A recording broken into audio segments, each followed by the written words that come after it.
Sa dulo ng isang maliit at halos nakalimutang baryo sa lalawigan ng Nueva Ecija, nakatayo ang isang lumang bahay na gawa sa kahoy at yero. Ang bubong nito ay kalawangin na at ang mga dingding ay tila ba unti-unting kinakain ng panahon. Sa kabila ng pagiging luma at payak nito, iyon ang naging tahanan ng isang matandang lalaki na kilala ng mga taga-baryo bilang si Mang Isko.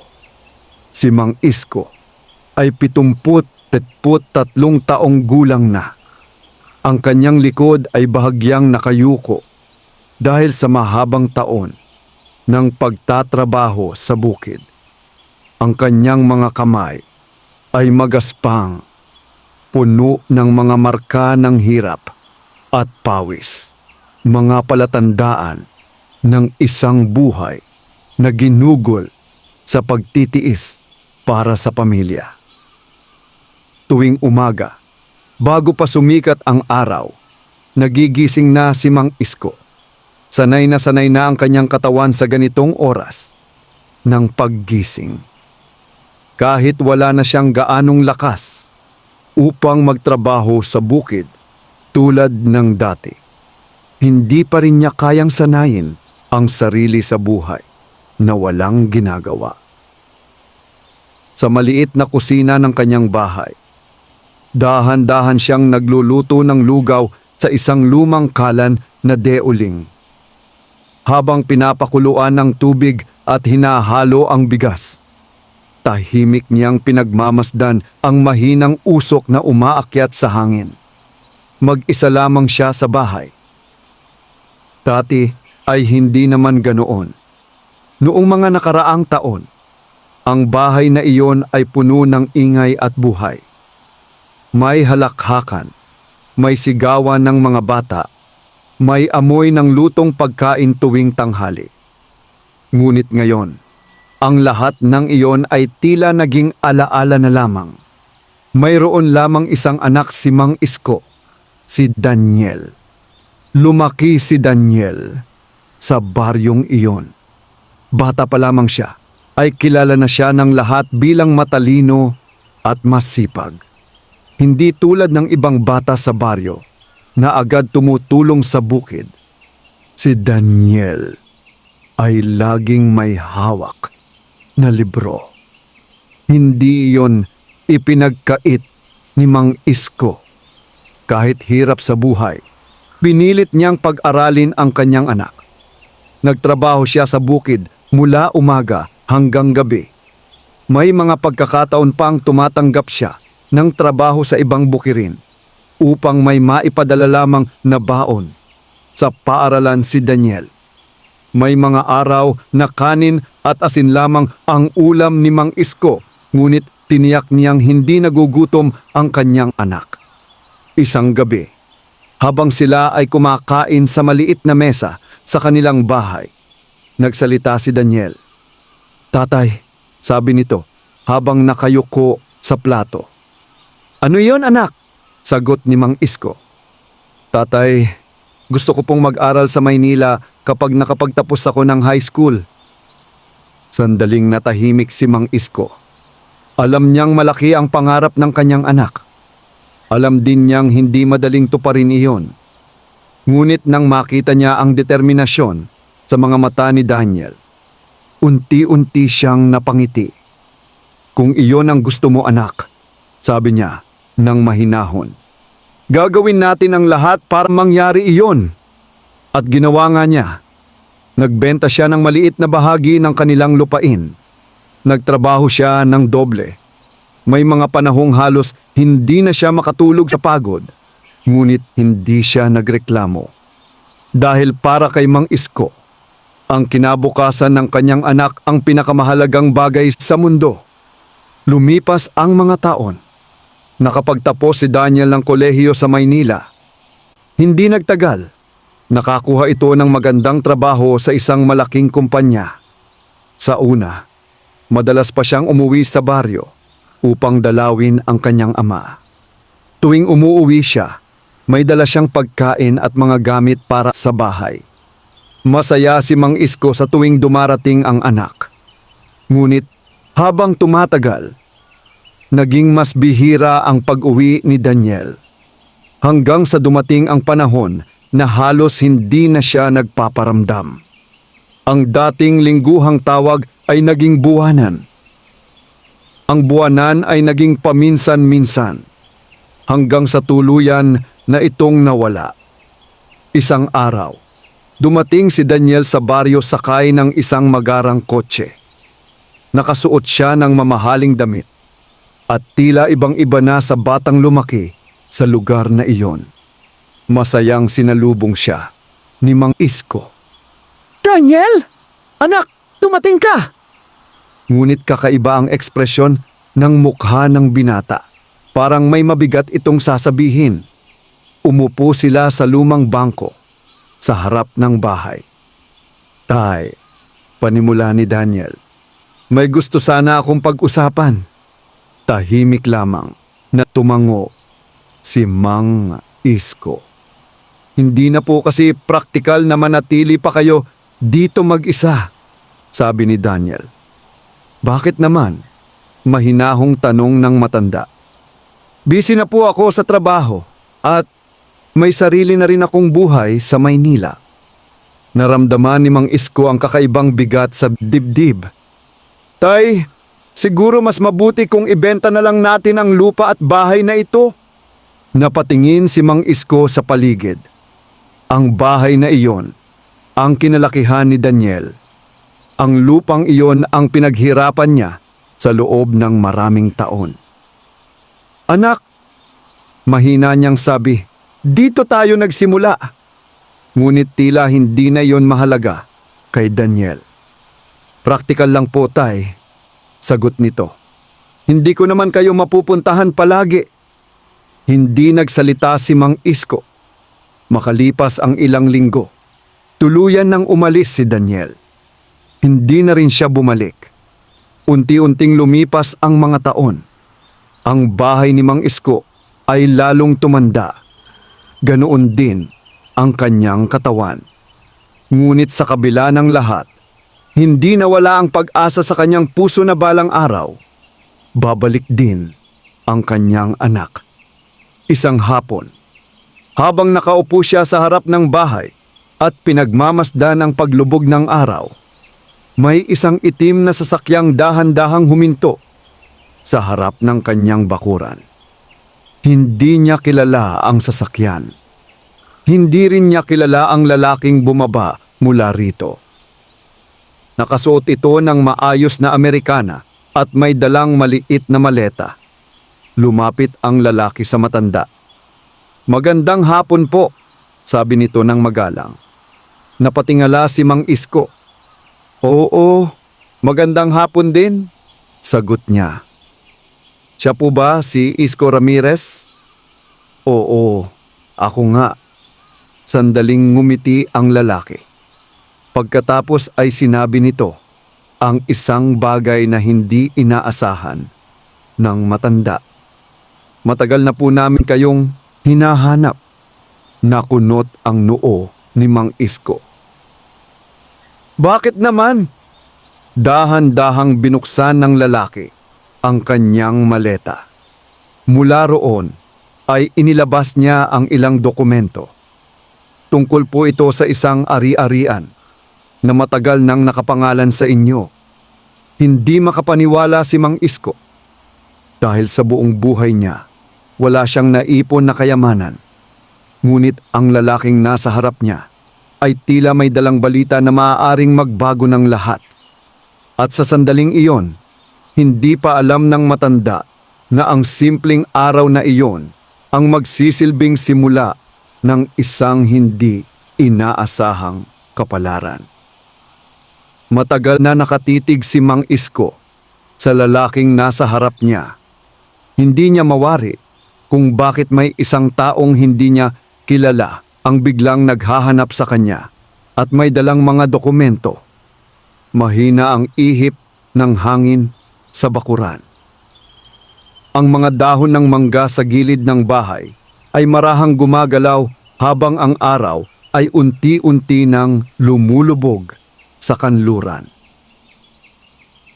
Pasensya na po kung bigla akong dumating, sabi ng lalaki, habang marahang nagsara ng maleta. Ang pangalan ko po ay Attorney Roberto Salcedo.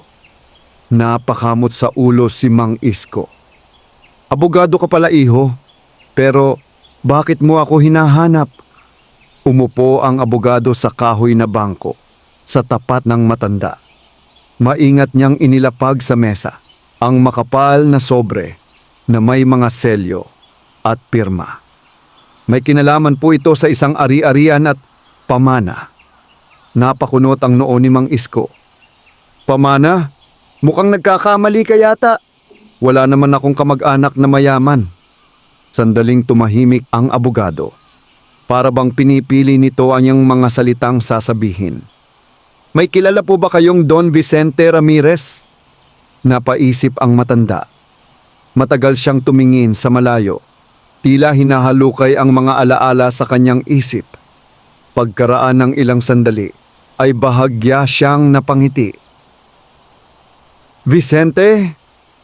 May kilala akong Vicente noong bata pa ako. Pinsan ko yon sa malayong kamag-anakan. Matagal na kaming hindi nagkita. Bata pa ako nang umalis siya ng baryo. Tumango ang abogado. Siya po yon. Nanlaki ang mga mata ni Mang Isko. Buhay pa ba siya? Dahan-dahang umiling ang abogado. Hindi na po. Pumanaw siya 2 buwan na ang nakalilipas. Bahagyang bumigat ang dibdib ng matanda. Kahit matagal na silang hindi nagkita ng pinsan, bahagi pa rin iyon ng kanyang kabataan. Pero bakit ako ang hinahanap ninyo? Binuksan ng abogado ang sobre at inilabas ang ilang papeles. Bago po siya pumanaw, nag-iwan si Don Vicente ng huling habilin. Tinitigan ni Mang Isko ang mga dokumento, ngunit wala siyang maintindihan sa mga nakasulat. Hindi siya sanay sa mga ganitong papeles. Sa kanyang testamento, pagpapatuloy ng abogado, iisa lamang ang taong kanyang pinangalanan bilang pangunahing tagapagmana. Sinong tao iyon? Tumingin ng diretso ang abogado kay Mang Isko. Kayo po. Nanahimik ang paligid. Parang biglang tumigil ang hangin. Si Mang Isko ay tila hindi agad nakaunawa sa kanyang narinig. Ako? Opo. Sigurado ka ba? Baka may kapangalan lang ako. Umiling ang abogado. Nakasaad po rito ang buong pangalan ninyo at pati ang baryong ito.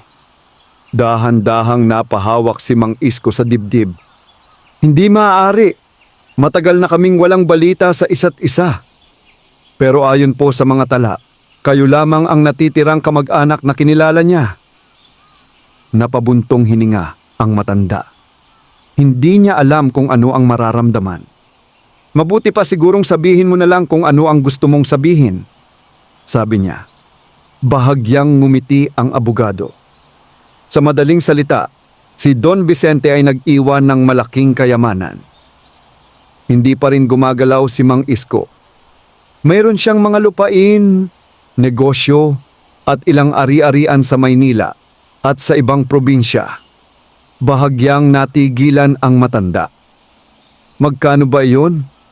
Hindi agad sumagot ang abogado. Sa halip ay inilabas niya ang ispang dokumento. Kung isasama ang lahat ng ari-arian, tinatayang aabot ito sa mahigit 200 milyong piso. Biglang napahigpit ang hawak ni Mang Isko sa bangko. Parang umikot ang mundo niya sa sandaling iyon. Hindi maaaring totoo iyon. May mga dokumento po tayong nagpapatunay. Mahinahong sagot ng abogado. Ilang sandali ay walang nagsalita.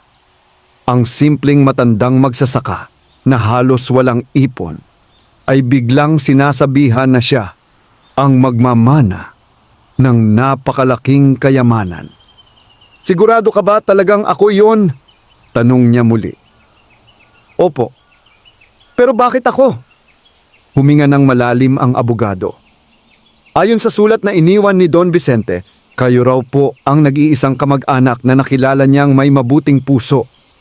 Napatingin si Mang Isko sa lupa. Minsan daw po, pagpapatuloy ng abogado, noong kabataan ninyo, kayo ang tumulong sa kanya noong wala siyang makain. Unti-unting bumalik sa alaala ng matanda ang isang pangyayari. Isang batang lalaki, payat, gutom, at isang maliit na mangkok ng kanin na ibinahagi niya. Hindi niya iyon inisip na malaking bagay noon. Ngunit para kay Vicente, malinaw na hindi niya iyon nakalimutan. Sinabi niya sa sulat, dagdag ng abogado, na kung hindi dahil sa kabutihan ninyo noon, maaaring hindi niya nalampasan ang pinakamahirap na bahagi ng kanyang buhay. Tahimik na napapikit si Mang Isko. Sa kanyang puso ay may kakaibang halo ng lungkot at pasasalamat. Matagal na panahon na ang lumipas. Hindi niya akalaing may isang alaala mula sa kanyang kabataan ang babalik upang baguhin ang kanyang kapalaran. Pero ano ang kailangan kong gawin? Tanong niya. Inaasahan po namin na pumunta kayo sa Maynila upang maisaayos ang mga papeles at opisyal na mailipat sa inyo ang mga ari-arian. Napakamot sa ulo ang matanda. Hindi pa nga ako halos nakalalabas ng baryong ito. Ngumiti ang abogado. Wala po kayong dapat ipag-alala. Kami na ang bahala sa lahat ng proseso. Tahimik na nag-isip si Mang Isko. Ang buhay niya sa baryo ay simple. Mahaba na ang mga taon na ginugol niya sa tahimik na pamumuhay. Ngunit sa isang iglap, may bagong landas na biglang bumukas sa kanyang harapan. Isang landas na hindi niya kailanman inasahan. Tay, bulong niya sa sarili habang nakatingin sa lumang bahay.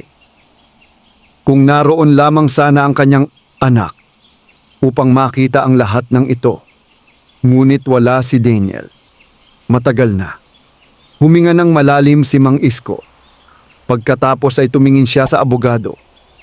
Sige, sabi niya ng mahinahon. Pupunta ako sa Maynila. Ngunit hindi niya alam na ang desisyong iyon ang magiging simula ng napakalaking pagbabago sa kanyang buhay. At sa parehong sandali, sa isang marangyang kondominium sa Maynila, si Daniel ay abala sa kanyang sariling mundo. Walang kaalam-alam na ang amang iniwan niya sa baryo ay malapit ng maging isang taong hindi na niya kailanman inasahang maging. Madaling araw pa lamang ay gising na si Mang Isko. Tahimik ang buong baryo. Ang manipis na hamog ay nakalatag sa lupa at ang malamig na hangin ay dumadampi sa kanyang balat habang siya ay nakatayo sa harap ng kanyang lumang bahay. Sa loob ng maraming taon, iyon ang parehong tanawin na kanyang nasisilayan tuwing umaga. Ang parehong puno ng mangga, ang parehong maliit na bakuran, ang parehong bahay na naging saksi sa lahat ng hirap at sakripisyo ng kanyang buhay.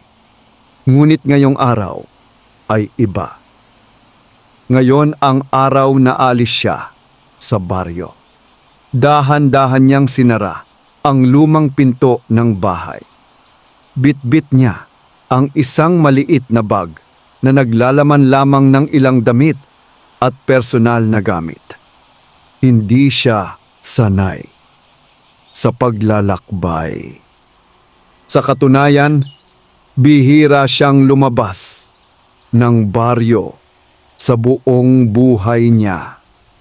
Ngunit sa pagkakataong ito, tila hinihila siya ng kapalaran patungo sa isang bagong yugto ng kanyang buhay. Sa labas ng bakuran ay nakahinto ang itim na sasakyan na sinakyan ng abogadong si Roberto Salcedo noong nakaraang araw. Nakatayo ang abogado sa tabi nito, Magandang umaga po, Mang Isko. Bati niya. Magandang umaga rin, sagot ng matanda, habang marahang inilalagay ang bag sa likurang bahagi ng sasakyan. Handa na po ba kayo? Saglit na napatingin si Mang Isko sa kanyang bahay. Ang lumang kahoy na dingding ay tila ba may mga kwentong gustong ikwento. Doon siya tumanda. Doon niya pinalaki ang kanyang anak. Doon din niya naranasan ang pinakamahihirap na sandali ng kanyang buhay.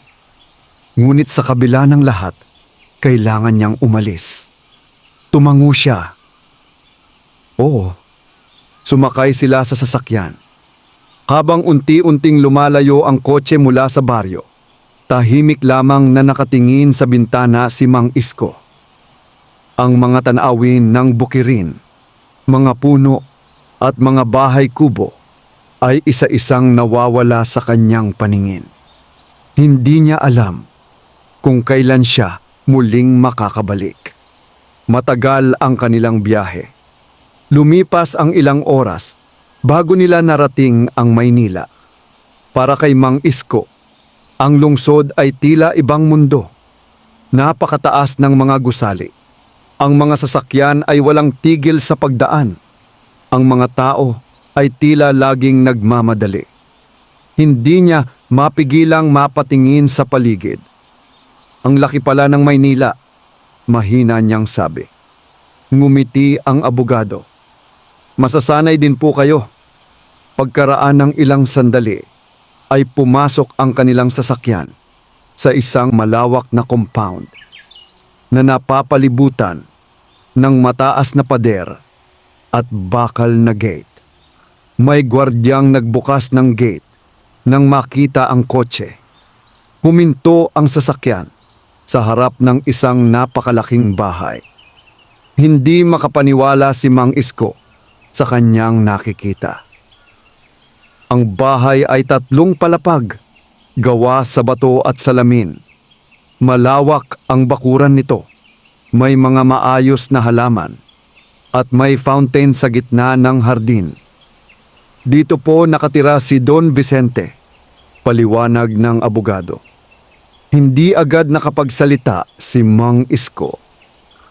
Para sa isang taong buong buhay na nanirahan sa maliit na bahay sa baryo, ang ganitong klasing tahanan ay tila napakalayo sa kanyang mundo. Pasok po tayo, sabi ng abogado. Pagpasok nila sa loob ng bahay, ay lalo pang namangha ang matanda. Malawak ang sala.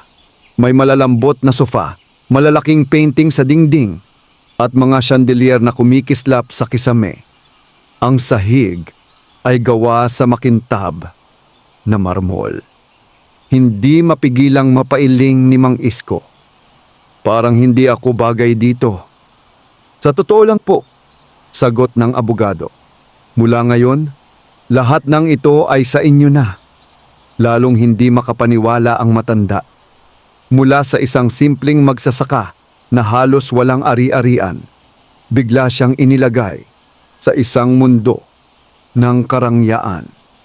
Lumapit ang isang lalaking nakauniporme. Magandang umaga po, magalang nitong bati. Siya po si Mang Isko Ramirez, sabi ng abogado. Siya na po ang bagong may-ari ng bahay. Agad na yumuko ang lalaki. Malugod po namin kayong dinatanggap, sir. Napakamot sa ulo si Mang Isko. Sir, hindi ako sanay sa ganyan. Ngunit ngumiti lamang ang mga taong naroon. Dinala siya ng abogado sa isang opisina sa loob ng bahay. Sa loob ay may malaking mesa na puno ng mga dokumento. May ilang papeles lamang po tayong kailangang pirmahan upang maging opisyal ang lahat, paliwanag ng abogado. Maingat na ipinaliwanag ni Roberto Salcedo ang bawat dokumento. Ang mga lupain, ang mga negosyo, ang mga bank account. Habang pinakikinggan iyon ni Mang Isko, unti-unti niyang nauunawaan kung gaano kalaki ang iniwang kayamanan ni Don Vicente. Ngunit sa kabila ng lahat ng iyon, ang kanyang puso ay nanatiling tahimik. Hindi siya agad natuwa. Hindi rin siya nagpakita ng kasabikan. Sa halip ay tila may iniisip siyang mas malalim. May problema po ba? Tanong ng abogado. Umiling ang matanda. Wala. Sandali siyang tumingin sa bintana. Sa kanyang isipan ay biglang pumasok ang alaala ng kanyang anak, si Daniel. Kung narito lamang sana siya, kung nakita lamang sana nito ang lahat ng ito. Hindi niya alam kung matutuwa ba ang anak o lalo lamang lalayo. Huminga ng malalim si Mang Isko. Pagkatapos ay marahan niyang kinuha ang bolpen na nasa mesa. Isa-isa niyang pinirmahan ang mga dokumento. Sa bawat pirma ay tila nagbabago ang direksyon ng kanyang buhay. At sa sandaling iyon, opisyal nang nagsimula ang bagong yugto ng kapalaran ni Mang Isko. Ang matandang minsang iniwan ng sariling anak ay ngayon isang tao na may hawak ng napakalaking kayamanan. Ngunit hindi pa niya alam na ang kayamanang iyon ay hindi lamang magdadala ng ginhawa sa kanyang buhay. Magdadala rin ito ng mga tao na muling babalik sa kanya, mga taong matagal na siyang kinalimutan. At isa sa mga iyon ay ang anak na minsan siyang iniwan. Lumipas ang ilang araw mula ng opisyal na mailipat kay Mang Isko ang lahat ng ari-arian ni Don Vicente. Para sa matanda, ang bawat umaga sa malaking bahay ay tila isang panaginip na hindi pa rin niya lubos na maunawaan. Sanay siya sa maagang paggising. Kaya kahit sa bago niyang tirahan, ay pareho pa rin ang kanyang gawain. Bago pa sumikat ang araw, nagigising na siya at tahimik na naglalakad sa loob ng malawak na bahay. Sa unang mga araw, madalas siyang mapahinto sa gitna ng sala. Tinitingnan niya ang malalaking bintana, ang makintab na sahig, at ang mga mamahaling kasangkapan na nakapaligid sa kanya. Hindi pa rin siya sanay. Sa baryo, sapat na sa kanya ang isang maliit na mesa at isang lumang bangko. Ngunit ngayon ay napapaligiran siya ng mga bagay na hindi niya kailanman naisip na magiging bahagi ng kanyang buhay. Isang umaga, habang nakatayo siya sa balkonahe ng ikalawang palapag, lumapit sa kanya ang abogadong si Roberto Salcedo. Magandang umaga po, Mang Isko, bati nito. Magandang umaga rin, sagot ng matanda. Tahimik silang nagmasid sa hardin sa ibaba. Ang mana sa mamaha. Ang mga halaman ay maayos na inaalagaan ng mga hardinero. At ang fountain sa gitna ay patuloy na umaagos ang tubig. Unti-unti na po nating naayos ang karamihan sa mga dokumento, sabi ng abogado. Ganun ba? Tugon ni Mang Isko. May ilang negosyo po si Don Vicente na kailangan nating bisitahin sa mga susunod na araw. Kayo na po kasi ang opisyal na may-ari. Sandaling natahimik ang matanda. Sa buong buhay niya, hindi siya nasanay sa pamamahala ng negosyo. Ang alam lamang niya ay magbungkal ng lupa, magtanim ng palay, at maghintay ng ani. Hindi ko alam kung kakayanin ko ang mga ganyan, mahinahon niyang sabi. Ngumiti ang abogado. Huwag po kayong mag-alala. May mga tao po na matagal nang nagtatrabaho para kay Don Vicente. Tutulungan nila kayo. Tumango si Mang Isko, ngunit may bakas pa rin ng pag-aalinlangan sa kanyang mukha. Pagkaraan ng ilang sandali, ay bumalik sila sa loob ng bahay. Sa hapagkainan ay nakahain na ang agahan. Napakalaki ng mesa at maraming pagkain ang nakalagay. Tinapay, prutas, itlog at kape. Naupo si Mang Isko sa dulo ng mesa. Sa baryo, Sanay siyang kumain ng simpleng kanin at tuyo o kaya'y lugaw. Kaya tuwing nakikita niya ang ganitong karaming pagkain, hindi niya maiwasang magtaka. Napakarami naman nito, sabi niya. Karaniwan na po ito dito, sagot ng kasambahay. Ngunit bahagyang ngumiti si Mang Isko. Hindi kailangang ganito karami araw-araw. Tahimik na tumango ang kasambahay. Habang kumakain, biglang nagtanong ang abogado. May balak po ba kayong hanapin ang inyong anak? Sandaling natigil si Mang Isko sa pagkain. Hindi niya inaasahan ang tanong na iyon. Ilang sandali siyang tahimik bago nagsalita. Hindi ko alam kung nasaan na siya. Wala na po ba kayong balita sa kanya? Umiling ang matanda. Maraming taon na. Sa kanyang puso, hindi kailanman nawala ang pagmamahal niya sa anak.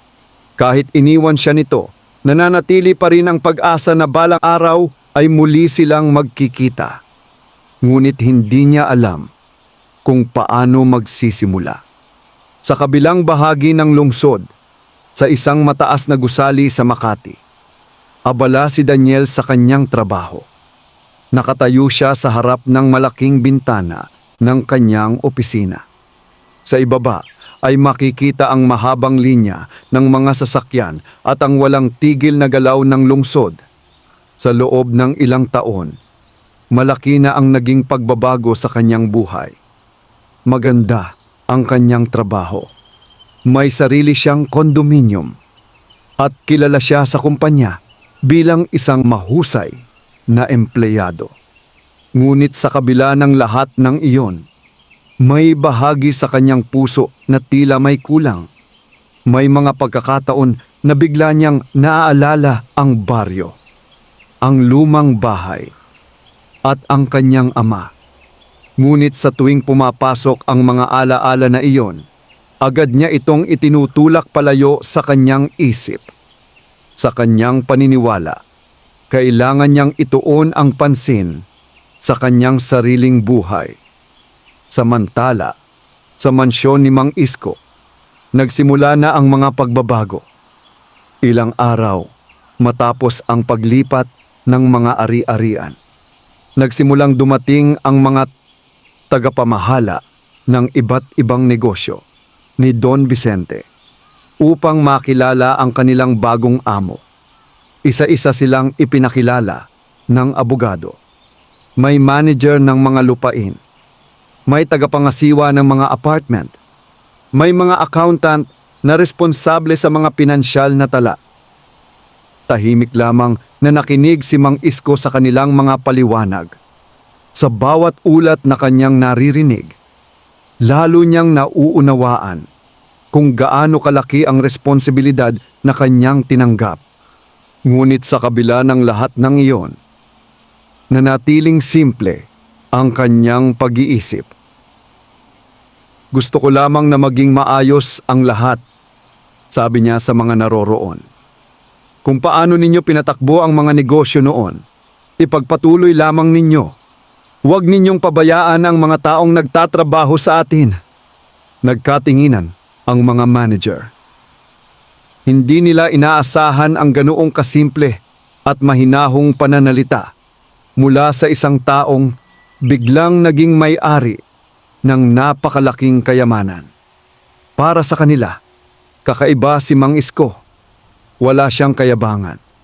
Wala ring pagmamataas.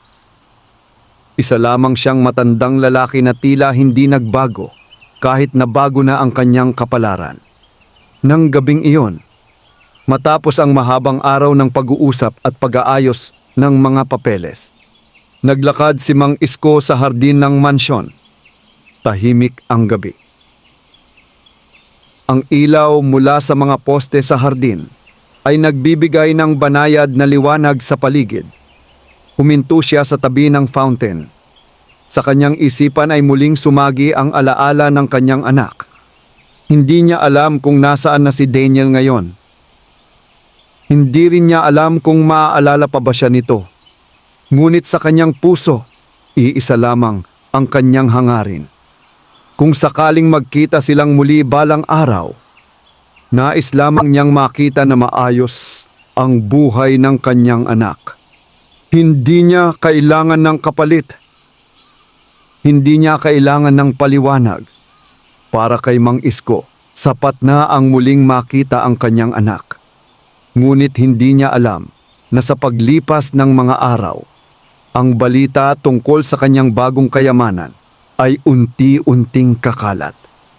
At sa sandaling makarating ito, sa mga taong minsang lumayo sa kanya, magsisimula ang isang serye ng mga pangyayaring muling mag-uugnay sa kanyang nakaraan. At isa sa mga unang makakarinig nito ay ang anak na matagal nang nawala sa kanyang buhay. Sa loob lamang ng ilang linggo, matapos mailipat kay Mang Isko ang mga ari-arian ni Don Vicente, nagsimulang kumalat ang balita sa iba't ibang lugar. Sa mundo ng negosyo, mabilis kumalat ang impormasyon, lalo na kapag may bagong taong biglang lumitaw na naging may-ari ng malalaking lupain at kumpanya. Maraming tao ang nagtaka. Sino ang matandang lalaking iyon? Saan siya nanggaling? At bakit siya ang napiling tagapagmana ng isang napakayamang negosyante? Sa mansyon ni Mang Isko, nananatiling simple ang takbo ng kanyang araw. Kahit napapaligiran na siya ng mga taong nagtatrabaho para sa kanya, hindi pa rin nagbago ang kanyang mga nakasanayang gawain. Tuwing umaga ay naglalakad siya sa hardin. Minsan ay nakikipag-usap siya sa mga hardinero at kasambahay. Kinukumusta ang kanilang kalagayan. Para sa kanya, hindi mahalaga kung gaano kalaki ang kanyang kayamanan. Ang mahalaga ay maayos ang pakikitungo niya sa kapwa. Isang araw, habang nasa opisina sa loob ng mansyon, si Mang Isko, kasama si Attorney Roberto Salcedo, may dumating na isang bisita. Kumatok ang sekretarya sa pintuan. "Sir, may isang lalaking gustong makipagkita sa inyo." Napatingin si Mang Isko sa abogado. "Sino yon?" Sinabi po niyang matagal na raw kayong magkakilala. Nagkatinginan ang dalawa. "Papasukin mo," sabi ni Mang Isko. Pagbukas ng pinto, ay pumasok ang isang lalaking nasa 50 taong gulang. Nakasuot ito ng maayos na polo at pantalon. Ngunit nang makita ni Mang Isko ang mukha nito, agad niya itong nakilala. "Pedro?" Bahagyang ngumiti ang lalaki. "O Isko, ako nga." Si Pedro ay dating kapitbahay ni Mang Isko sa baryo. Maraming taon na rin silang hindi nagkita. Lumapit ito at kinamayan ang matanda. "Matagal na kitang hindi nakita." "Ganon din ako," sagot ni Mang Isko. Ngunit napansin niya agad ang kakaibang kilos ng dating kapitbahay. May kakaibang kislap sa mga mata nito. "Napabalita sa baryo ang nangyari sa iyo," sabi ni Pedro habang nakatingin sa paligid ng opisina. "Hindi ko akalain na ganito na kalaki ang buhay mo ngayon." Napakamot lamang sa ulo si Mang Isko. "Hindi ko rin naman inaasahan ang lahat ng ito." Umupo si Pedro sa harap ng mesa. "Alam mo ba, Isko," sabi niya, "nung nalaman ko ang nangyari sa iyo, naisip kong puntahan ka." Tahimik lamang na nakinig ang matanda. "Naalala ko ang mga araw natin sa baryo," pagpapatuloy ni Pedro. "Magkasama tayong nagtrabaho sa bukid noon." Tumango si Mang Isko. Totoo iyon. Ngunit alam din niyang matagal nang nagkanya-kanya ng landas ang bawat isa. "May kailangan ka ba?" Mahinahong tanong niya. Saglit na natahimik si Pedro. Pagkatapos ay ngumiti ito. "Sa totoo lang, may problema kasi ako sa negosyo." Hindi nagulat si Mang Isko. Sa loob lamang ng ilang minuto ng pag-uusap, ay naramdaman na niya kung saan papunta ang usapan.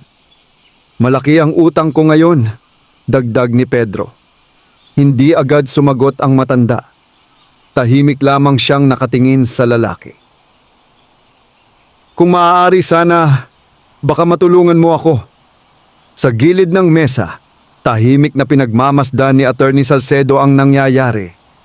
Alam niyang simula pa lamang ito. Kapag nalaman ng ibang tao ang tungkol sa kayamanan ni Mang Isko, marami pang lalapit sa kanya na may dalang iba't ibang kahilingan. Ngunit iba ang reaksyon ni Mang Isko. Hindi siya nagpakita ng pagkainis. Hindi rin siya nagpakita ng kayabangan. Sa halip ay marahan siyang nagsalita. Pedro, matagal na tayong magkakilala. Tumango ang lalaki. Kung kaya kitang tulungan, tutulungan kita. Biglang lumiwanag ang mukha ni Pedro. Talaga? Pero may isang bagay akong gusto mong tandaan. Ano iyon? Ang tulong ay hindi dapat inaabuso. Agad na tumango si Pedro. Oo naman. Ngunit sa kabila ng mga salitang iyon, hindi alam ni Mang Isko na sa sandaling iyon, unti-unti nang dumarami ang mga taong makakarinig tungkol sa kanyang kayamanan. Sa baryo, kung saan siya dating nakatira, ang balita ay naging usap-usapan. Sa maliit na tindahan sa kanto, sa palengke, at maging sa harap ng simbahan, iisa ang paksa ng mga tao. Ang matandang si Mang Isko na minsang nabuhay sa kahirapan ay ngayon isang napakayamang tao. At sa isang bahagi ng Maynila, may isang taong nakarinig ng balitang iyon. Isang matandang kakilala mula sa baryo ang bumisita sa kondominium ni Daniel. Habang nag-uusap sila, biglang nabanggit ang pangalan ng kanyang ama. Alam mo ba ang balita tungkol sa tatay mo? Napakunot ang noo ni Daniel. Anong balita? Hindi mo pa alam? Ang alin? Ngumiti ang matandang lalaki. Ang tatay mo, isa na ngayon sa mga pinakamayayamang tao. Parang biglang tumigil ang mundo ni Daniel. Hindi siya makapaniwala sa kanyang narinig. Anong sinasabi mo? Hindi biro yon, sagot ng lalaki. May malaking kayamanan na napunta sa kanya. Tahimik si Daniel. Sa loob ng maraming taon, hindi niya hinanap ang kanyang ama. Hindi niya ito kinumusta. Ngunit sa sandaling iyon, isang bagong katanungan ang pumasok sa kanyang isip. Kung totoo ang balitang iyon, ano na ang buhay ng kanyang ama ngayon? At higit sa lahat, may lugar pa ba siya sa buhay ng matandang iniwan niya? Hindi niya alam na ang tanong na iyon ang magiging simula ng pagbabalik ng kanyang nakaraan. At sa pagbabalik na iyon, unti-unting masusubok ang tunay na halaga ng kayamanan, pamilya at kapatawaran. Matagal na nakaupo si Daniel sa sopa ng kanyang kondominium matapos marinig ang balita tungkol sa kanyang ama. Tahimik ang buong silid. Sa labas ng bintana ay makikita ang mga ilaw ng lungsod na kumikislap sa dilim ng gabi.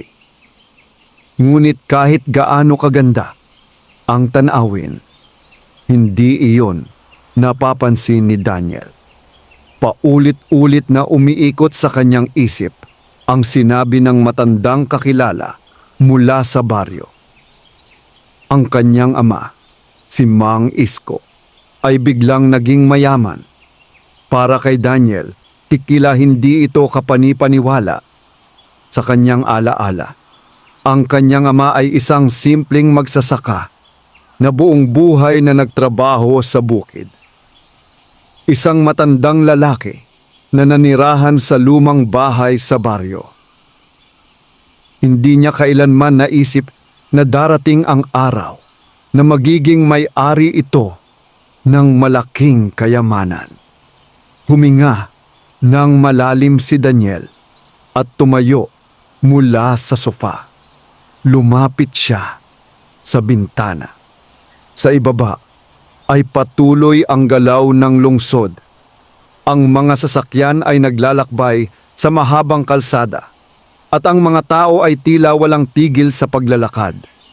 Ngunit sa kanyang isipan ay bumabalik ang mga alaala ng nakaraan, ang baryo, ang bukid, at ang kanyang ama na nakayuko sa pagtatrabaho sa ilalim ng araw.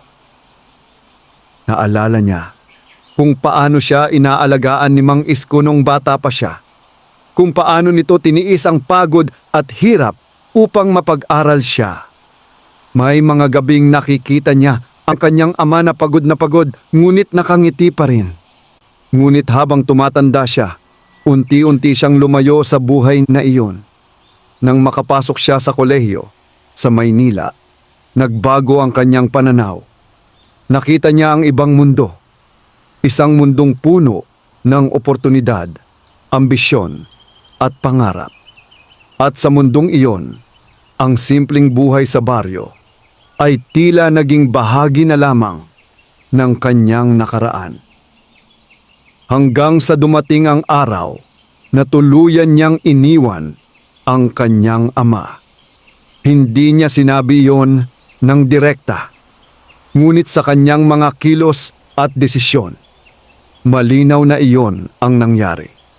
At ngayon matapos ang maraming taon, muling bumalik sa kanyang harapan ang alaala ng taong iniwan niya. May halong kaba at pag-alinlangan ang kanyang nararamdaman. Hindi niya alam kung ano ang gagawin. Sa kabilang bahagi ng lungsod, tahimik ang mansyon ni Mang Isko sa gabing iyon. Matapos ang isang mahabang araw ng pag-aasikaso sa ilang negosyo na iniwan ni Don Vicente, naglakad ang matanda sa hardin ng bahay. Ang malamig na hangin ng gabi ay nagbibigay ng kakaibang katahimikan sa paligid. Huminto siya sa tabi ng fountain. Ang tunog ng dumadaloy na tubig ay tila nagbibigay ng kapanatagan sa kanyang isip. Sa loob ng ilang linggo, marami nang nagbago sa kanyang buhay. Marami na ring taong lumapit sa kanya, mga dating kakilala, mga taong matagal nang hindi niya nakikita. May mga humihingi ng tulong. May mga nais makipag-ugnayan muli. Ngunit sa kabila ng lahat ng iyon, may isang taong hindi pa rin niya nakikita. Ang kanyang anak. Hindi niya alam kung narinig na ba nito ang balita tungkol sa kanya. Hindi rin niya alam kung nais ba siyang makita nito muli. Ngunit sa kabila ng lahat, hindi siya nagtataglay ng galit sa kanyang puso. Para kay Mang Isko, ang pagiging ama ay hindi nasusukat sa sama ng loob. Ito ay nasusukat sa kakayahang magpatawad. Sa mansyon, napansin ng abogadong si Roberto Salcedo ang kakaibang katahimikan ni Mang Isko sa mga nakaraang araw. Isang gabi, habang sila ay nag-uusap sa opisina, nagtanong siya, "Iniisip ninyo po ba ang inyong anak?" Bahagyang ngumiti ang matanda. "Halata ba?" "Kaunti po." Sandaling natahimik ang dalawa. "Hindi ko alam kung saan siya magsisimulang hanapin," sabi ni Mang Isko. "Maaari po natin siyang hanapin kung gusto ninyo," sagot ng abogado.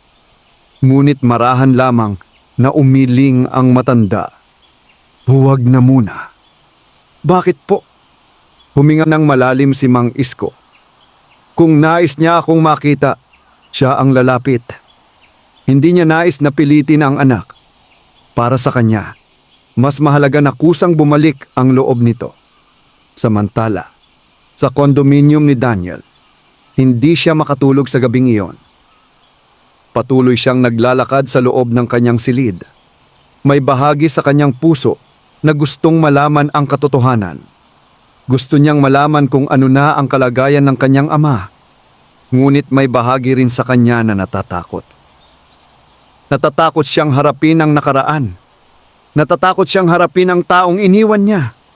Ngunit habang lumilipas ang gabi, unti-unting lumilinaw sa kanyang isip ang isang desisyon. Hindi siya mapapakali hanggat hindi niya nalalaman ang buong katotohanan. Kaya kinabukasan, matapos ang mahabang pag-iisip, kinuha ni Daniel ang kanyang telepono. Tinawagan niya ang matandang kakilala mula sa baryo. "Pwede mo ba akong dalhin sa lugar kung nasaan ang tatay ko?" Sa kabilang linya ay narinig ang bahagyang pagtawa ng matanda. "Akala ko ba matagal mo na siyang nakalimutan?"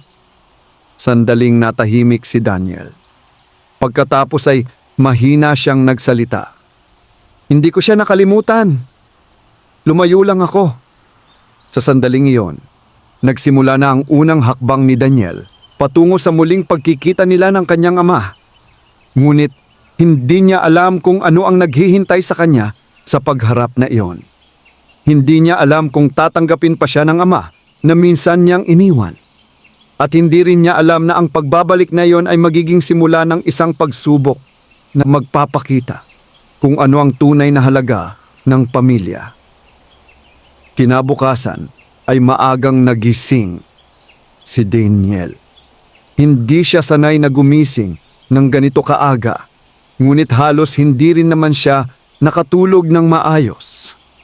Buong gabi ay paulit-ulit na bumabalik sa kanyang isip ang alaala ng kanyang ama. Ang simpleng bahay sa baryo. Ang matandang lalaking walang ibang ginawa kundi ang magsumikap para sa kanya. Habang nakatayo si Daniel sa harap ng salamin, sa kanyang silid, hindi niya maiwasang mapatingin sa sarili. Matagal na ang lumipas mula nang huli niyang makita ang kanyang ama. Marahil ay nagbago na rin ang itsura niya. Marahil ay hindi na siya agad makikilala nito. Huminga siya ng malalim. Pagkatapos ay mabilis siyang naghanda upang umalis. Pagbaba niya sa lobby ng kondominium ay naghihintay na ang matandang kakilala nilang si Mang Arturo. Ang lalaking nagbalita sa kanya tungkol sa nangyari sa kanyang ama. Nakatayo ito sa tabi ng isang lumang sasakyan. "Nagdesisyon ka na pala talaga," sabi ni Mang Arturo nang makita siya. "Oo," sagot ni Daniel. "Handa ka na bang makita ang tatay mo?" Sandaling natahimik si Daniel. "Hindi ko alam kung handa na ako," mahinahon niyang sagot. "Pero kailangan ko siyang makita." Tumango si Mang Arturo. Sumakay sila sa sasakyan at nagsimulang bumiyahe. Habang papalayo sila sa gitna ng lungsod, unti-unting nagbabago ang tanawin sa labas ng bintana. Ang matataas na gusali ay napalitan ng mas maliliit na bahay. Ang maingay na kalsada ay napalitan ng mas tahimik na daan. Ngunit hindi na sila patungo sa baryo kung saan lumaki si Daniel. May ibang lugar silang pupuntahan. "Sigurado ka bang dito na nakatira si tatay?" tanong ni Daniel habang nagmamaneho si Mang Arturo. "Oo," sagot ng matanda. "Hindi na siya sa baryo. May malaking bahay na raw siya ngayon." Napakunot ang noo ni Daniel. Hindi pa rin niya lubos na maisip kung paano nangyari ang lahat ng iyon. Makaraan ang ilang oras ng biyahe, ay pumasok sila sa isang malawak at maayos na lugar sa labas ng lungsod. Napansin ni Daniel ang matataas na pader at mga malalaking bahay sa paligid. Ang lugar. Tahimik. Maayos. May mga gwardiya sa bawat gate. "Dito na tayo," sabi ni Mang Arturo habang papalapit sila sa isang malaking bakal na gate. Huminto ang sasakyan sa harap nito. Lumapit ang gwardiya. Ano po ang sadya ninyo? Sasamahan ko lang itong si Daniel, sagot ni Mang Arturo. Anak siya ni Mang Isko. Napatingin ang gwardiya kay Daniel. May bakas ng pagtataka sa kanyang mukha. Sandali lang po. Pumasok ang gwardiya sa maliit na guardhouse at tila may tinawagan. Makalipas ang ilang sandali, ay bumalik ito. Pwede po kayong pumasok. Unti-unting bumukas ang malaking gate. Habang pumapasok ang sasakyan sa loob ng compound, nanlaki ang mga mata ni Daniel. Sa kanyang harapan ay isang napakalawak na bakuran. May mga maayos na halaman. May fountain sa gitna. At sa dulo ng driveway ay nakatayo ang isang napakalaking mansyon. Hindi siya makapaniwala. Ang kanyang ama, ang simpleng magsasaka na nakilala niya buong buhay, ay ngayon nakatira sa ganitong klasing bahay. Huminto ang sasakyan sa harap ng mansyon. Hindi agad bumaba si Daniel.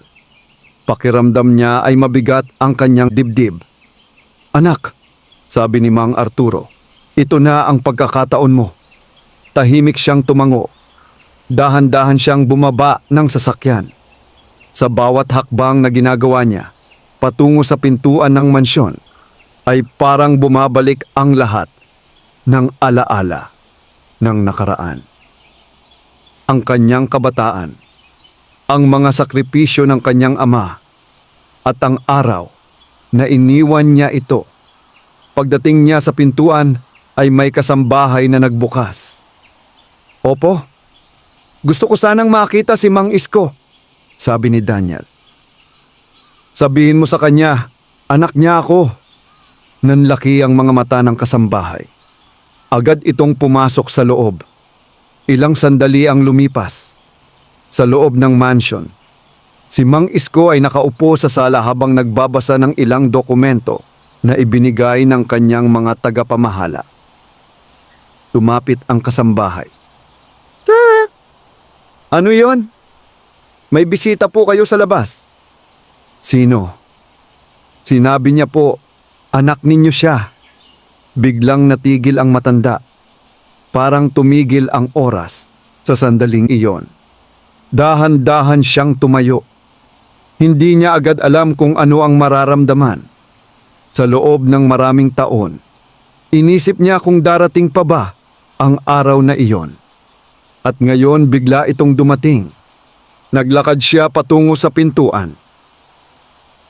Habang papalapit siya sa entrada ng bahay, bumibilis ang tibok ng kanyang puso. Pagbukas ng pinto, ay nakita niya ang isang lalaking nakatayo sa labas. Matangkad, maayos ang suot, ngunit ang mga mata nito ay pamilyar. Napahinto si Mang Isko. Daniel! Mahinang lumabas ang pangalan mula sa kanyang bibig. Tahimik na nakatayo si Daniel. Hindi niya alam kung paano magsisimula. Hindi niya alam kung paano hihingi ng tawad. Ngunit sa sandaling iyon, nagtagpo ang kanilang mga mata. At sa pagitan ng katahimikan ng sandaling iyon, nagsimula ang pinakamahalagang pag-uusap na matagal nang hindi nangyari sa kanilang buhay. Isang pag-uusap na maaaring maghilom ng sugat ng nakaraan o tuluyang magpalayo sa kanila. Nanatiling nakatayo si Daniel sa harap ng pintuan ng mansyon habang nakatingin sa kanyang ama. Si Mang Isko ay tila napako sa kinatatayuan. Hindi siya agad makapagsalita at maging si Daniel ay hindi rin alam kung paano sisimulan ang kanilang pag-uusap. Maraming taon ang lumipas mula nang huli silang magkita. Maraming bagay ang nagbago. Ngunit sa sandaling iyon, tila bumalik ang lahat sa dati. Ang ama at anak na muling nagkaharap matapos ang mahabang panahon ng katahimikan. Pumasok ka, mahinahong sabi ni Mang Isko. Bahagyang tumango si Daniel at dahan-dahang pumasok sa loob ng bahay. Pagpasok niya sa sala, ay hindi niya maiwasang mapatingin sa paligid. Malawak ang lugar, maayos ang mga kasangkapan, at halatang marangya ang kabuuan ng bahay. Ngunit sa kabila ng lahat ng iyon, ang kanyang pansin ay nanatili sa matandang lalaking nakatayo sa kanyang harapan. Ang kanyang ama. Napansin niya agad na mas matanda na ito kaysa sa huli niyang alaala. Mas puti na ang buhok ni Mang Isko. Mas mabagal na rin ang kanyang kilos. Ngunit ang mga mata nito ay nananatiling pareho, mga matang puno ng kabaitan. Umupo si Mang Isko sa sofa at itinuro ang upuan sa tapat nito. "Maupo ka muna," sabi niya. Sumunod si Daniel. Muling bumalot ang katahimikan sa silid. Para bang pareho nilang hinahanap ang tamang mga salita. Sa wakas ay nagsalita si Daniel. "Tay!" Sandali siyang napahinto. Hindi niya alam kung paano ipagpapatuloy ang kanyang sasabihin. Matagal na panahon na rin mula nang huli niyang tawagin ang kanyang ama sa ganitong paraan. "Pasensya na," mahina niyang sabi. Tumingin si Mang Isko sa kanya. Hindi siya nagsalita agad. Sa halip ay tahimik lamang siyang nakinig. "Matagal na akong dapat bumalik," pagpapatuloy ni Daniel. Maraming taon na ang lumipas. Huminga ng malalim si Daniel. "Alam kong nagkamali ako." Ang kanyang boses ay may bahagyang panginginig. Hindi sanay si Daniel na magpakita ng ganitong kahinaan. Ngunit sa harap ng kanyang ama ay tila nawawala ang lahat ng kanyang depensa. Tahimik na nakatingin sa kanya si Mang Isko. Sa kanyang puso ay bumabalik ang mga alaala ng nakaraan. Ang batang si Daniel na minsang tumatakbo sa bakuran ng kanilang lumang bahay. Ang batang nangangarap ng magandang kinabukasan. At ang araw na iniwan siya nito. Ngunit sa kabila ng lahat ng iyon, wala siyang nararamdamang galit. Sa halip ay isang tahimik na pag-unawa. "Bakit ka bumalik?" tanong ni Mang Isko. Hindi iyon sinabi ng may galit. Pagkus ay parang isang simpleng tanong lamang na naghahanap ng katotohanan. Napayuko si Daniel. Hindi niya maitatanggi ang isang bagay. Narinig niya ang balita tungkol sa kayamanan ng kanyang ama. At iyon ang naging dahilan kung bakit siya nagpasya na hanapin ito. Ngunit habang nakaupo siya ngayon sa harap ng matandang lalaki, naramdaman niyang hindi iyon ang tunay na dahilan kung bakit siya narito. "Tay," sabi niya, "narinig ko ang tungkol sa nangyari sa inyo." Tahimik na nakinig si Mang Isko. "Pero hindi iyon ang dahilan kung bakit ako narito." Bahagyang nagtaas ng kilay ang matanda. "Totoo na nagulat ako nang marinig ko ang balita," pagpapatuloy ni Daniel. "Pero ang totoo, matagal ko nang gustong bumalik." Sandaling natahimik ang silid. "Tay, nagkamali ako noon. Iniwan ko kayo. Hindi ko man lang kayo kinumusta." Sa mga salitang iyon ay bahagyang napapikit si Mang Isko. Maraming taon na niyang hinintay na marinig iyon. Ngunit hindi niya kailanman pinilit. Dahan-dahan siyang nagsalita. "Anak, hindi ko kailanman itinanim sa puso ko ang galit sa iyo." Nagulat si Daniel sa narinig. "Buhay mo yon," pagpapatuloy ng matanda. "May sarili kang landas na gustong tahakin." Napayuko si Daniel. "Pero hindi ibig sabihin na tama ang ginawa ko." "Alam ko yun." Tahimik na napangiti si Mang Isko. "Lahat tayo nagkakamali. Ang mahalaga ay kung paano natin ito itinatama." Muling natahimik ang silid. Sa unang pagkakataon matapos ang maraming taon, naramdaman ni Daniel ang isang bagay na matagal niyang hindi nararamdaman. Kapanatagan. Pagkatapos ng ilang sandali ay nagsalita muli si Mang Isko. "Kumusta ka na?" Simple lamang ang tanong. Ngunit sa loob ng tanong na yon ay may nakatagong pagmamalasakit na hindi kailanman nawala. "Maayos naman po," sagot ni Daniel. "May trabaho ako sa Maynila." Tumango si Mang Isko. "Mabuti naman." Pagkatapos ay marahan siyang tumayo. Lumapit siya sa bintana at tumingin sa hardin sa labas. "Tandaan mo, Daniel," sabi niya, "hindi nasusukat ang halaga ng tao sa kayamanan." Napatingin si Daniel sa kanyang ama. "Maraming tao ang may pera," pagpapatuloy ni Mang Isko. "Pero hindi lahat may pamilya na babalikan." Ang mga salitang iyon ay tumimo sa puso ni Daniel. Sa sandaling iyon ay lalo niyang naunawaan kung gaano kalaki ang kanyang pagkukulang sa nakaraan. Ngunit sa kabila ng lahat, binigyan pa rin siya ng kanyang ama ng pagkakataon. Isang pagkakataon na muling buuin ang kanilang relasyon. Hindi pa niya alam kung magiging madali ang lahat. Hindi rin niya alam kung gaano katagal bago tuluyang maghilom ang sugat ng nakaraan. Ngunit malinaw sa kanya ang isang bagay. Hindi na niya hahayaang mawala muli ang pagkakataong ito. Dahil sa wakas, matapos ang mahabang panahon ng paglayo, muli niyang natagpuan ang pintuan na magbabalik sa kanya, sa kanyang pamilya. At sa pagkakataong ito, handa siyang manatili. Lumipas ang ilang araw matapos ang muling pagkikita ni Mang Isko at Daniel. Sa loob ng mansyon ay unti-unting nagiging mas natural ang kanilang pagsasama. Hindi paganap na nawawala ang ilang, ngunit malinaw na pareho nilang sinusubukang buuin muli ang ugnayan na matagal na nasira ng panahon. Tuwing umaga, sabay silang nag-aalmusal. Simple lamang ang gusto ni Mang Isko, kanin, itlog at kape. Kahit napakaraming pagkain ang maaaring ihain sa mesa, mas pinipili pa rin niya ang payak na pagkain na nakasanayan niya sa baryo.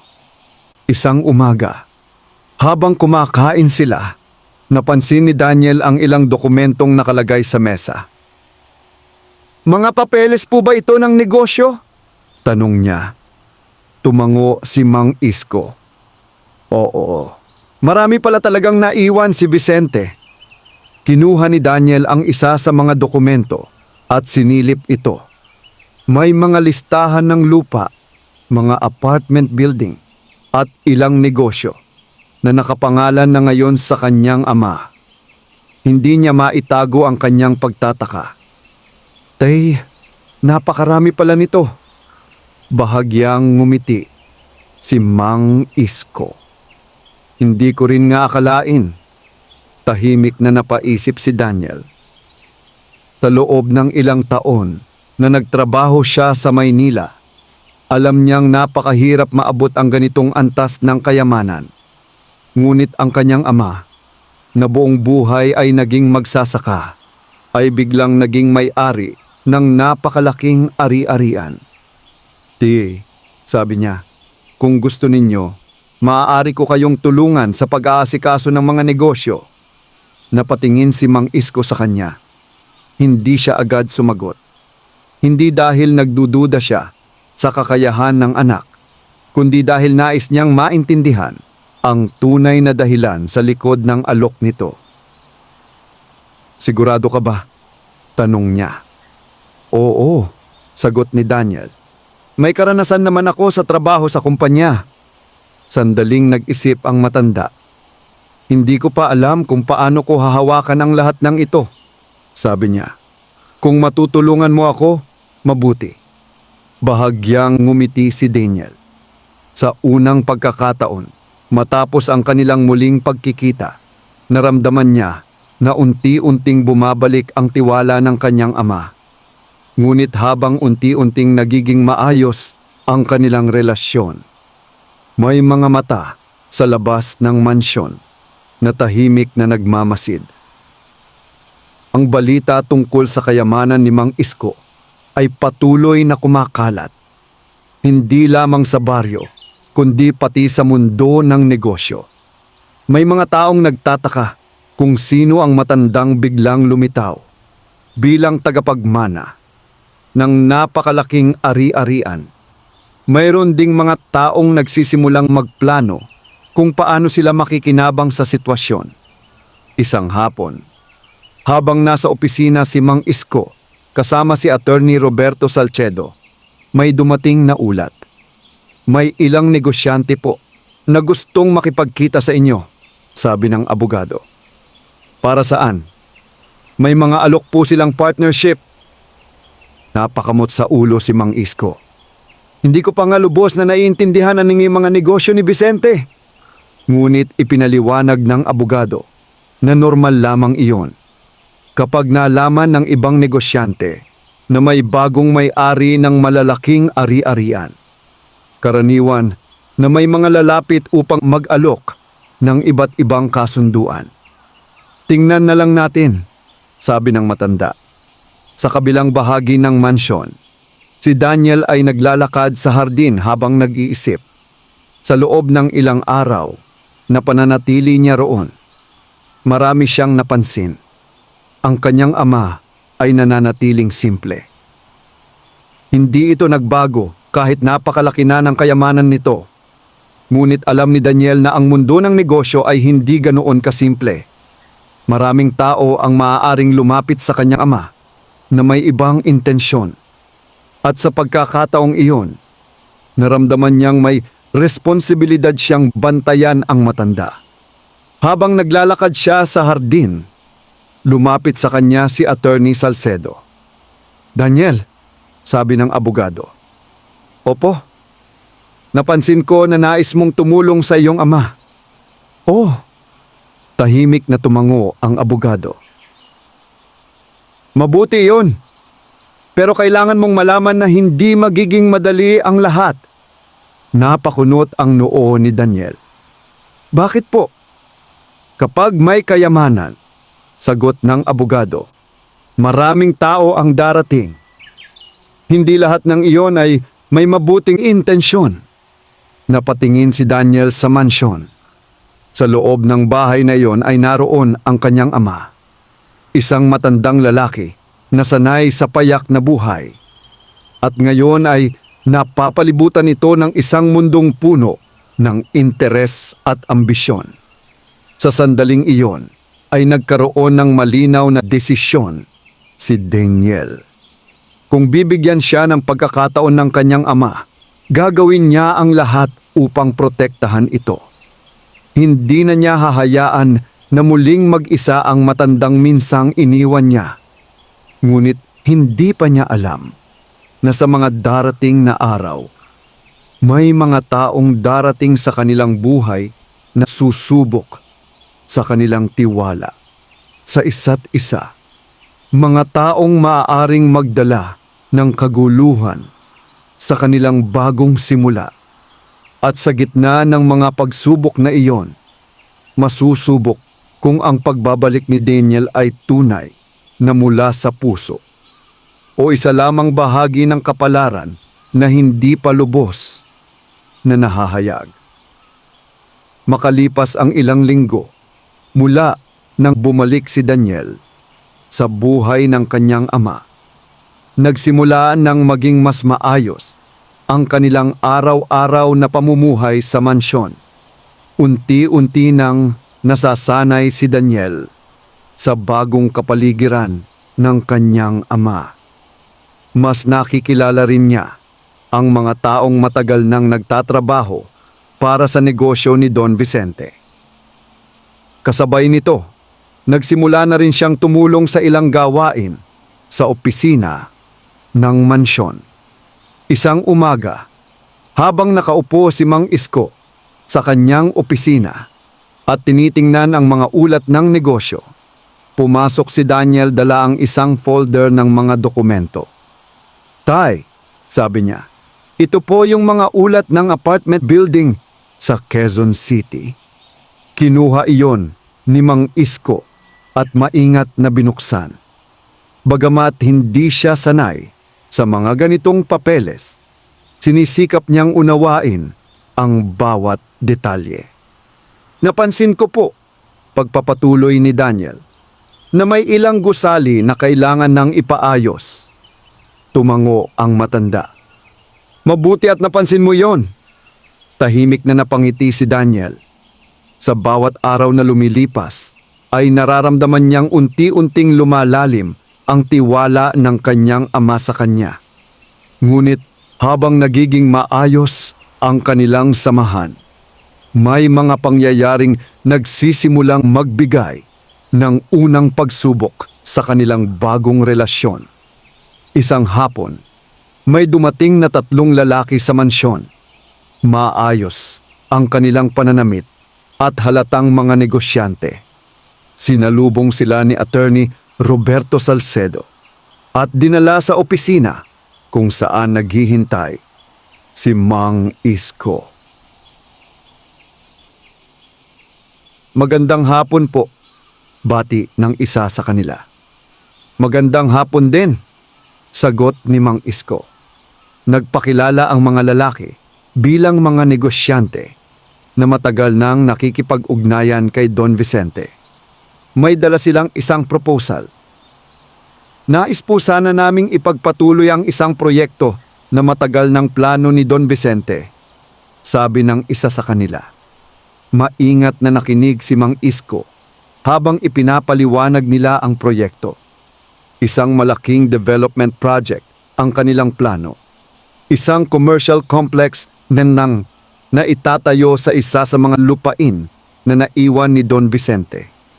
Habang nagpapatuloy ang kanilang presentasyon, tahimik lamang na nakaupo si Daniel sa gilid ng mesa. Pinag-aaralan niya ang bawat detalye ng kanilang sinasabi. May mga bagay na tila hindi tugma. May ilang numero sa dokumento na hindi malinaw ang paliwanag. Matapos ang mahabang talakayan, ay nagsalita si Mang Isko. "Kailangan ko munang pag-isipan ito." Ngumiti ang mga negosyante. "Siyempre po, malaki ang potensyal ng proyektong ito." Pagkatapos ay nagpaalam na ang mga ito. Nang makaalis ang mga bisita, ay agad na nagsalita si Daniel. "Tay, may napansin po ako." "Ano yon?" Parang hindi malinaw ang ilang bahagi ng proposal nila. Napatingin si Mang Isko sa kanya. "Aling bahagi?" Kinuha ni Daniel ang dokumento at itinuro ang ilang detalye. Yung gastos sa construction at yung hatian ng kita. Tahimik na pinagmasdan iyon ni Mang Isko. Sa loob ng maraming taon ng kanyang buhay, hindi siya nasanay sa mga ganitong kasunduan. Ngunit, nararamdaman niyang may punto ang kanyang anak. "Sa tingin mo ba may problema?" tanong niya. "Hindi pa po ako sigurado," sagot ni Daniel. "Pero mas mabuti siguro kung pag-aralan muna natin ito ng mabuti." Tumango si Mang Isko. "Mabuti ang pagiging maingat." Sa gilid ng silid, tahimik na nakikinig si Attorney Salcedo. Bahagya siyang napangiti. Napansin niya ang isang bagay na mahalaga. Ang matandang si Mang Isko ay hindi nagmamadali sa desisyon. At ang kanyang anak ay nagsisimula ng magpakita ng malasakit sa mga desisyon ng pamilya. Sa mga susunod na araw, sinimulan nilang pag-aralan ng mabuti ang proposal. At doon nila natuklasan ang isang mahalagang detalye. Ang lupa na gagamitin sa proyekto ay isa sa pinakamahalagang ari-arian ni Don Vicente. Kung hindi nila ito mapag-aaralan ng mabuti, maaaring mawalan ng malaking halaga ang kanilang pamilya. Nang gabing iyon, naglakad si Mang Isko sa hardin kasama si Daniel. Tahimik ang paligid.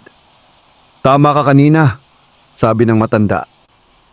Salamat po. Huminto si Mang Isko at tumingin sa kanyang anak. Alam mo Daniel, natutuwa ako na nandito ka ngayon. Nagulat si Daniel sa sinabi ng kanyang ama. Maraming bagay ang kailangan kong matutunan sa bagong buhay na ito. Pagpapatuloy ni Mang Isko. Pero mas magaan ang pakiramdam ko dahil may kasama ako. Napangiti si Daniel. Sa sandaling iyon ay naramdaman niyang hindi lamang niya tinutulungan ang kanyang ama. Unti-unti rin niyang tinutubos ang mga pagkukulang niya sa nakaraan. Ngunit hindi pa nila alam na ang proyektong inalok sa kanila ay simula pa lamang ng mga pagsubok na darating sa kanilang buhay. May mga taong hindi matutuwa sa mga desisyong gagawin nila. May mga taong gagawa ng paraan upang makuha ang kayamanang hawak ngayon ni Mang Isko. At sa gitna ng mga pagsubok na iyon, lalong masusubok ang kanilang tiwala sa isa't isa bilang ama at anak na muling nagtagpo matapos ang mahabang panahon ng paglayo. Lumipas ang ilang buwan mula nang magsimulang harapin ni Mang Isko at Daniel ang mga negosyo at ari-ariang iniwan ni Don Vicente. Tatulong ni Attorney Roberto Salcedo at ng ilang matagal ng tagapamahala ng mga kumpanya, unti-unting natutunan ni Mang Isko ang mundo na dati ay lubos na banyaga sa kanya. Ngunit sa kabila ng lahat ng kayamanan na ngayon ay nasa kanyang pangalan, hindi nagbago ang kanyang pagkatao. Nanatili siyang simple, nanatili siyang mapagpakumbaba, at higit sa lahat, nanatili siyang isang ama na may pusong puno ng pagmamahal para sa kanyang anak. Sa kabilang banda, si Daniel ay patuloy na tumutulong sa pamamahala ng kanilang mga negosyo. Ginamit niya ang kanyang karanasan sa trabaho upang maprotektahan ang mga ari-arian ng kanyang ama mula sa mga taong may ibang intensyon. Ang ilang negosyanteng nag-alok ng mga kahina-hinalang kasunduan ay hindi na muling nakalapit sa kanila dahil sa maingat na pag-aaral at pagdedesisyon. Napangalagaan nila ang mga lupain at negosyo na iniwan sa kanila. Isang umaga, habang nagkakape si Mang Isko sa balkonahe ng mansyon, lumapit sa kanya si Daniel. Tahimik ang umaga. Ang sikat ng araw ay marahang tumatama sa hardin at ang mga ibon ay maririnig na umaawit sa mga puno. Magandang umaga, Tay, sabi ni Daniel. Magandang umaga rin, anak, sagot ng matanda. Umupo si Daniel sa katapat na upuan. Iilang sandali silang tahimik na nagmasid sa hardin. Tay, biglang sabi ni Daniel, may gusto sana akong sabihin. Napatingin si Mang Isko sa kanya. Ano yon? Huminga ng malalim si Daniel. Salamat po. Bahagyang ngumiti ang matanda. Sa ano? Sa pagbibigay ninyo sa akin ng pangalawang pagkakataon. Napayuko si Daniel. Hindi ko alam kung paano ko babayaran ang lahat ng ginawa ninyo para sa akin. Tahimik na nakinig si Mang Isko. Pagkatapos ay maraan siyang nagsalita. Anak, walang ama na naghihintay ng bayad mula sa kanyang anak. Nagulat si Daniel sa sagot. Ang tanging gusto ko lamang noon, pagpapatuloy ni Mang Isko, ay makita kang maging maayos ang buhay. Naramdaman ni Daniel ang bigat ng mga salitang iyon. Sa loob ng maraming taon, inisip niyang iniwan na niya ang kanyang nakaraan. Ngunit ngayon ay napagtanto niyang ang kanyang ama ay hindi kailanman tumigil sa pagmamahal sa kanya. Pagkaraan ng ilang sandali ay nagsalita muli si Mang Isko. May plano ako. Napatingin si Daniel. Plano. Tumango ang matanda. Matagal ko nang iniisip kung paano gagamitin ang kayamanang ito. Tay, kung tungkol po ito sa negosyo, matutulungan ko kayo. Ngunit umiling si Mang Isko. Hindi negosyo ang iniisip ko. Napakunot ang noo ni Daniel. Ano po iyon? Dahan-dahang tumayo si Mang Isko at tumingin sa malawak na hardin. Naalala mo ba ang baryo kung saan tayo nanggaling? Opo. Maraming tao doon ang patuloy na naghihirap. Tahimik na nakinig si Daniel. Kaya naisip ko, pagpapatuloy ng matanda, na gamitin ang bahagi ng kayamanan na ito upang makatulong sa kanila. Napatingin si Daniel sa kanyang ama. Magpapatayo tayo ng paaralan. Magbibigay tayo ng tulong sa mga magsasaka. Tutulungan natin ang mga batang gustong makapag-aral. Sa mga salitang iyon ay unti-unting napangiti si Daniel. Tay, napakaganda pong plano niyan. Hindi ko kailanman pinangarap ang kayamanang ito, sabi ni Mang Isko. Pero kung ibinigay ito sa akin ng kapalaran, gusto kong gamitin ito sa tama. Lumapit si Daniel sa kanyang ama. Tutulungan ko po kayo. Tumango si Mang Isko. Sa sandaling iyon ay naramdaman niyang kompleto na muli ang kanyang mundo. Hindi dahil sa kayamanan, hindi dahil sa mansyon o sa mga negosyo, kundi dahil sa muling pagbabalik ng kanyang anak. Lumipas ang ilang taon. Sa baryo kung saan dating nanirahan si Mang Isko, maraming bagay ang nagbago. May bagong paaralan.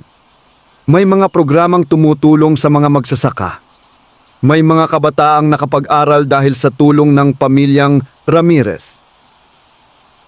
At sa gitna ng lahat ng iyon, madalas makitang naglalakad sa baryo ang isang matandang lalaki at ang kanyang anak. Hindi sila nagpunta roon upang ipakita ang kanilang kayamanan. Nagpunta sila roon upang ibalik ang kabutihang minsang ibinigay sa kanila ng buhay. Isang araw, habang nakaupo si Mang Isko sa ilalim ng isang puno, malapit sa bagong paaralan, lumapit sa kanya si Daniel. Tay, sabi niya. Oo? Masaya po ba kayo? Ngumiti ang matanda habang nakatingin sa mga batang naglalaro sa bakuran ng paaralan. Oo. Dahil ngayon ko lang tunay na naintindihan kung ano ang tunay na kayamanan. Napatingin si Daniel sa kanya. Ano po iyon? Dahan-dahang tumingin si Mang Isko sa kanyang anak.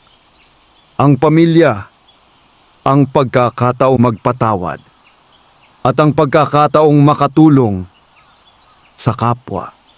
Sa mga salitang iyon, tahimik na napangiti si Daniel dahil sa wakas, matapos ang mahabang paglalakbay ng kanilang buhay, natagpuan nila ang kayamanang hindi kailanman mabibili ng pera.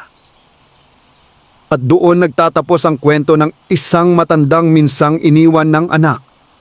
Ngunit sa huli ay muling natagpuan ang tunay na yaman ng buhay. Wakas.